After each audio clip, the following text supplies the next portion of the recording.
بسم اللہ الرحمن الرحیم۔ اس ویڈیو کے اندر ہم نظم کسان کا بقیہ حصہ پڑھیں گے۔ دیکھیں، چوتھے شعر سے ہم نے اس میں پڑھنا ہے۔ لہر کھاتا ہے رگ خاشاک میں جس کا لہو، جس کے دل کی آنچ بن جاتی ہے سیل رنگ و بو۔ لہر کھاتا ہے رگ خاشاک، رگ کا معنی رگ ہوتا ہے، وین جس کو کہتے ہیں ہم انگلش میں، انسان کی رگیں ہوتی ہیں۔ خاشاک خشک تنکا، لہو خون، آنچ حرارت، سیل سیلاب۔ اس کا مفہوم دیکھیں، خشک تنکے میں جس کا خون لہر کھاتا ہے اور رنگ و بو کا سیلاب جس کے دل کی حرارت کی وجہ سے جاری ہوتا ہے، وہ کسان ہی ہے۔ اس شعر کے اندر شاعر کسان کی محنت کے ثمرات بتا رہے ہیں، فوائد بتا رہے ہیں۔ دیکھیں، ہم دیکھتے ہیں کہ ایک تنکا ہمیں حاصل ہوا، اب یہ معمولی تنکا نہیں ہے۔ شاعر بتانا یہ چاہ رہے ہیں کہ حقیقت میں اب ایک خوشہ ہم نے لیا، ایک سٹا لیا، ہم نے ایک خوشہ لیا۔ اب اس خوشے کے اندر ہم نے دیکھا کہ ظاہری طور پر یہ خشک گھاس کا تنکا لگتا ہے، حقیقت میں یہ خشک گھاس کا تنکا بہت ہی زیادہ محنت کے بعد حاصل ہوا ہے۔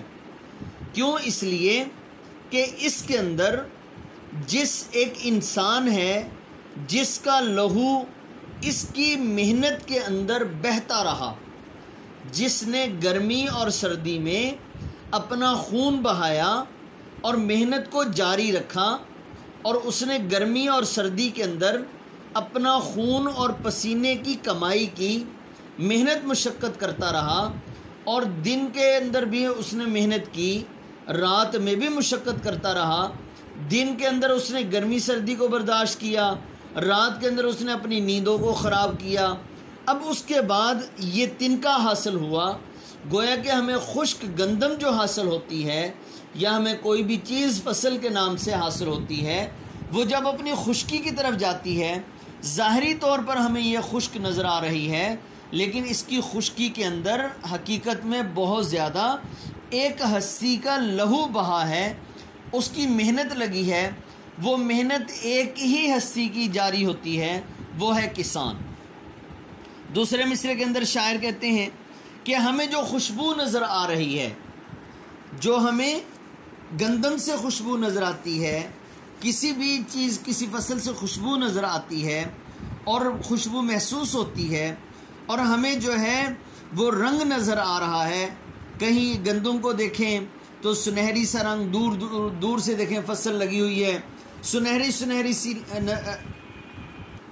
یعنی ہمارے سامنے جو فصلوں سے رنگ اور بو ظاہر ہوتی ہے، اور ہمارے کھانوں کے اندر جو خوشبو محسوس ہوتی ہے، اس کے اندر بھی ایک انسان کے دل کی حرارت پیدا ہوئی ہے کہ گرمی، سخت محنت اس نے کی گرمی کے اندر، اور گرمی کے اندر محنت، سخت گرمی کے اندر اس نے خون بہایا، اس نے پسینے کی فکر نہیں کی، پسینہ بہایا، اور پھر اس کو گرمی محسوس ہوئی، اور پھر اس کے دل کی آنچ، یعنی دل کی حرارت سے یہ ہمیں جس ہستی کے دل کی آنچ کے ذریعے سے ہمیں یہ ثمر اور پھل حاصل ہوا، وہ کسان ہی ہے، کوئی اور ہستی نہیں ہے۔ تو شاعر جو ہیں وہ کہتے ہیں، جو دنیا میں محنت کرے گا بشر، ملے گا اسے دہر میں سے مضر۔ جو دنیا میں محنت کرے گا بشر، ملے گا اسے دہر میں سے مضر۔ تو حقیقت میں شاعر جو ہے وہ یہ بتانا چاہ رہے ہیں کہ بنجر زمین کو جو گلزار بنا دیتا ہے، اور خشک زمین کو جہاں پر پھلوں کے اور فصل کے ملنے کے اثرات نہیں ہوتے، وہاں پر کھیتی کا، سرسبز کھیتی کا اگ جانا، یہ کسان کی محنت کا ثمرہ ہوتا ہے۔ دوڑتی ہے رات کو جس کی نظر افلاک پر، دن کو جس کی انگلیاں رہتی ہیں نبض خاک پر۔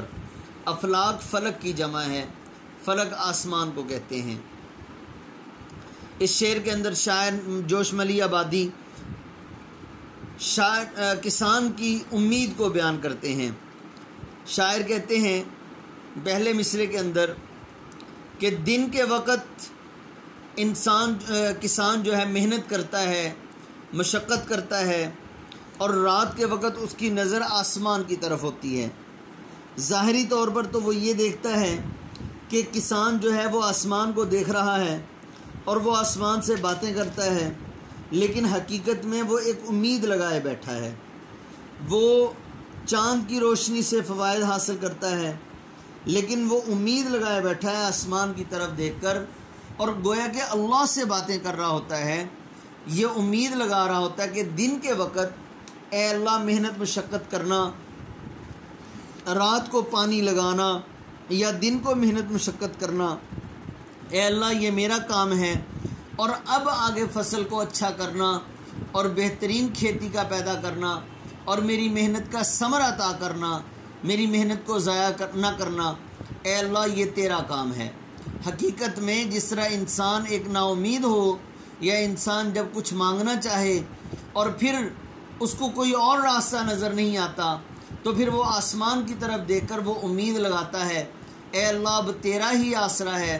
تو گویا کہ رات کے وقت سونے سے پہلے کسان جو ہے وہ آسمان پر دیکھ کر اللہ سے باتیں کر رہا ہوتا ہے۔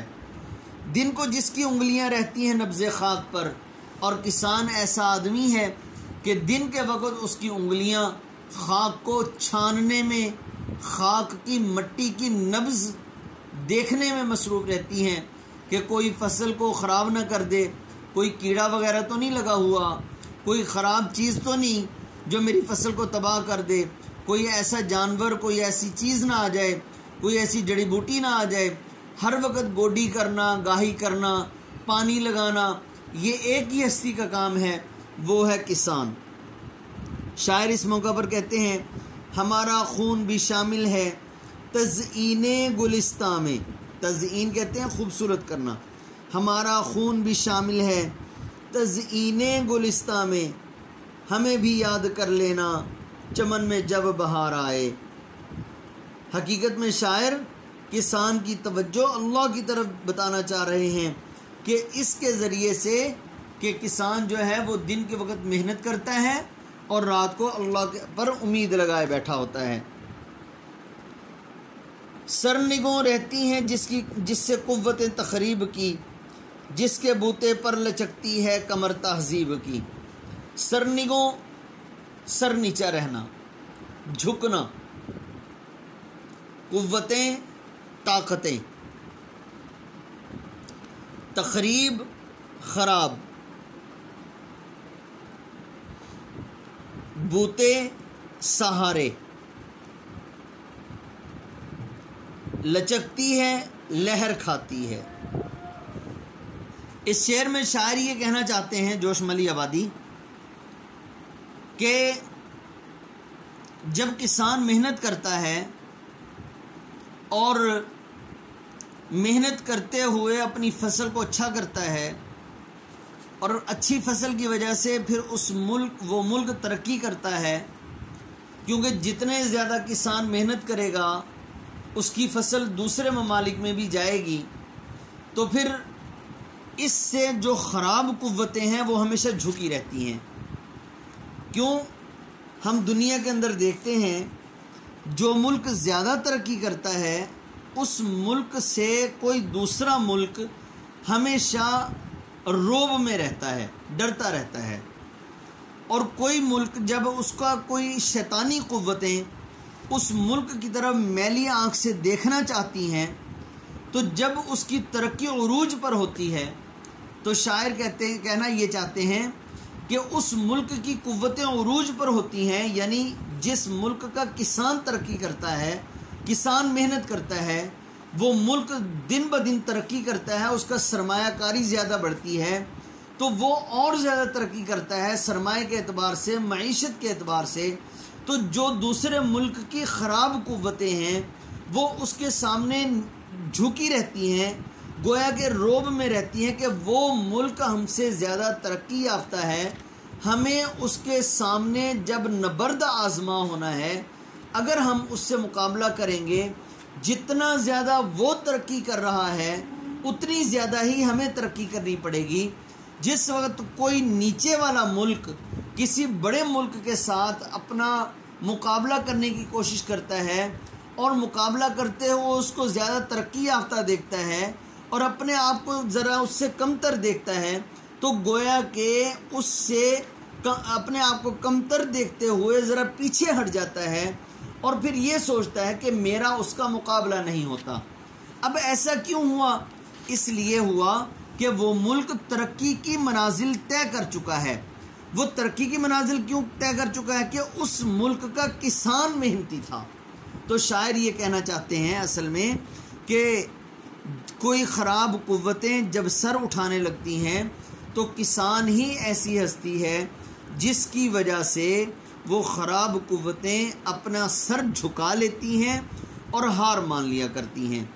اور پھر جو ایک ملک ہے اس کے اندر نئے نئے رسم و رواج عروج پاتے ہیں اور نئی نئی تہذیب جو ہے وہ چمکتی ہے، ابھرتی ہے، تو شاعر کہتے ہیں وہ ایک ہی ہستی ہے، وہ کسان ہے۔ کیوں؟ کسان جب محنت کرتا ہے، فصل اچھی ہوتی ہے، دوسرے ممالک میں اس کی فصل جاتی ہے اور دوسرے ممالک میں فصل جانے کی وجہ سے وہاں سے انکم زیادہ آتی ہے، معیشت ہماری بڑھتی ہے ہمارے ملک کی، تو اس طرح سے جو ہے وہ لوگ خوشحال ہوتے ہیں۔ لوگ خوشحال ہوتے ہیں تو نئے نئے رسم و رواج، پھر اس ملک کی طرف لوگوں کا، پوری دنیا کے لوگوں کا رجحان زیادہ ہو جاتا ہے۔ گویا کہ ملک کے اندر رسم و رواج کا عروج پانا، شاعر اصل میں یہ بتانا چاہ رہے ہیں، یہ بھی کسان کی وجہ سے ہوتا ہے، کسی اور وجہ سے نہیں ہوتا۔ اور کسان کی محنت ہی ہے جس کی وجہ سے تمام دنیا کے اندر امن قائم ہوتا ہے، اس ملک کے اندر بھی امن قائم ہوتا ہے۔ جیسا کہ شاعر کہتے ہیں، سب دشمنان امن میری نیند لے گئے، سب دشمنان امن میری نیند لے گئے، میں جاگتا ہوں شہر کے آرام کے لیے۔ اگلا شعر دیکھیں، جس کے بازو کی صلابت پر نزاکت کا مدار، جس کے بازو کی صلابت پر نزاکت کا مدار، جس کے کس بل پر اکڑتا ہے غرور شہریار۔ صلابت سختی کو کہتے ہیں، نزاکت نرمی کو کہتے ہیں، کسبل دم خم، مراد اس سے وجہ، سبب۔ مفہوم اس کا یہ ہے کہ بازو کے اندر جو سختی اور پودوں کے اندر جو نرمی، کھیتوں کے اندر، کھیتیوں کے اندر یعنی جو فصل اگتی ہے اس کے اندر جو نرمی، وہ تمام کی تمام کسان کی وجہ سے ہے۔ اور بادشاہ جس کی وجہ سے غرور کرتا ہے وہ کسان ہی ہے۔ کسان کو خراج تحسین پیش کرتے ہوئے شاعر جوش ملی آبادی اس شعر کے اندر یہ بتانا چاہ رہے ہیں کہ جو ہمیں کھیتوں کے اندر نرمی نظر آتی ہے اور ملک کے اندر جو نزاکت نظر آتی ہے، بعض ممالک کے لوگ بڑے نازک ہوتے ہیں، وہ ترقی یافتہ ہوتے ہیں، اور وہ ترقی جو آتی ہے وہ ترقی کس وجہ سے آتی ہے کہ اس ملک کا کسان محنتی ہوتا ہے، اور اس ملک کے کسان محنتی ہونے کی وجہ سے اس کے بازو کے اندر سختی آئی۔ اب دو طرح سے نرمی آئی، ایک طرح سے سختی آئی۔ سختی کسان کے بازو کے اندر ہے اور نرمی لوگوں کے مزاج کے اندر، اور جو ہمیں کھیتی نظر آ رہی ہے اس کھیتی کے اندر جو نرمی ہے یہ بھی مراد ہو سکتی ہے۔ یہ تمام کی تمام نرمیاں اور سختیاں شاعر بتانا یہ چاہتے ہیں کہ یہ کسان کی وجہ سے ہے۔ کیوں؟ کسان اگر ہم ظاہری طور پر دیکھیں تو حقیقت میں کسان ہی ایسی ہستی ہے جو دن کے وقت، رات کے وقت، گرمی میں، سردی میں خون پسینہ ایک کر کے اپنے بیوی بچوں سے دور، کھانے کی پرواہ بھی نہیں، پینے کی پرواہ بھی نہیں، تمام سختیوں کو جھیلتے ہوئے، تمام مشقتوں کو برداشت کرتے ہوئے کسان جو ہے وہ محنت کرتا ہے۔ اس لیے محنت کرتا ہے کہ میری فصل اچھی ہو جائے۔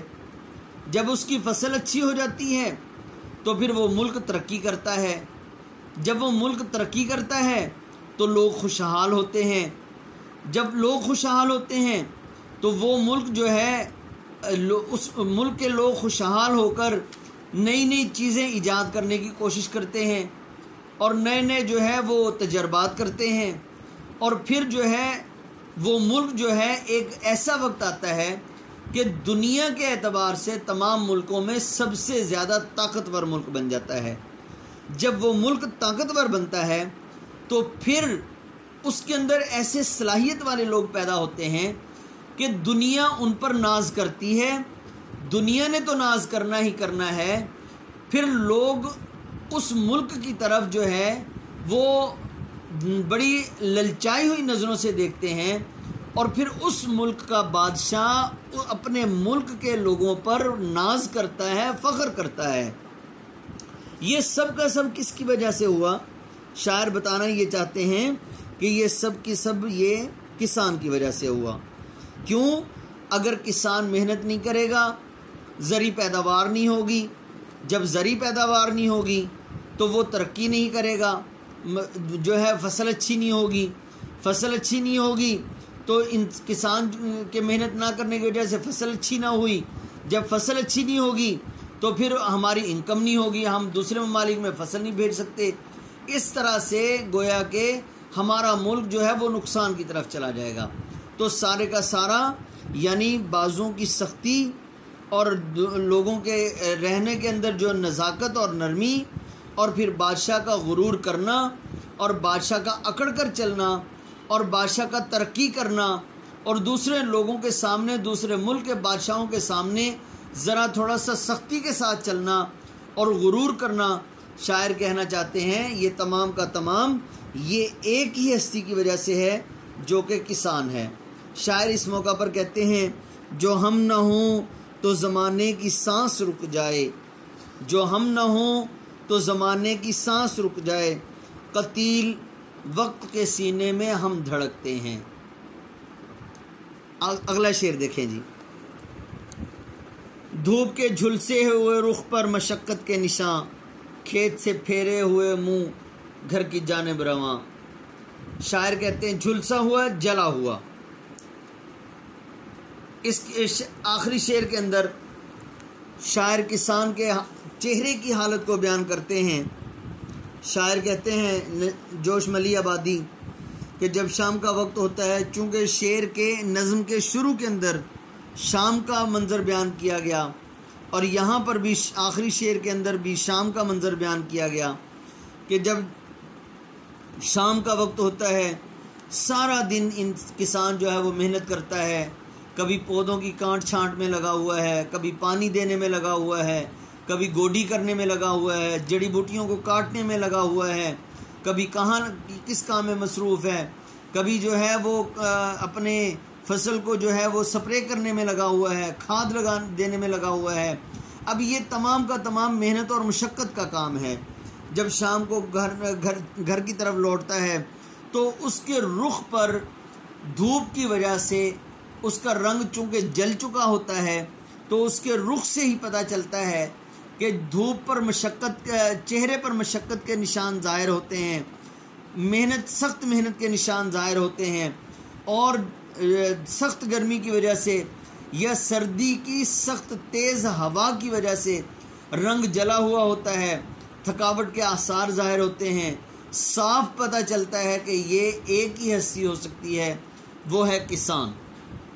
کسان کا چہرہ جو ہے وہ جھلا ہوا ہوتا ہے اور کھیت سے منہ پھیر کر وہ گھر کی جانب رواں ہوتا ہے۔ حقیقت میں وہ ایک محنت کر کے جا رہا ہوتا ہے اور اللہ کے فضل سے اس کی محنت پھر رنگ لاتی ہے۔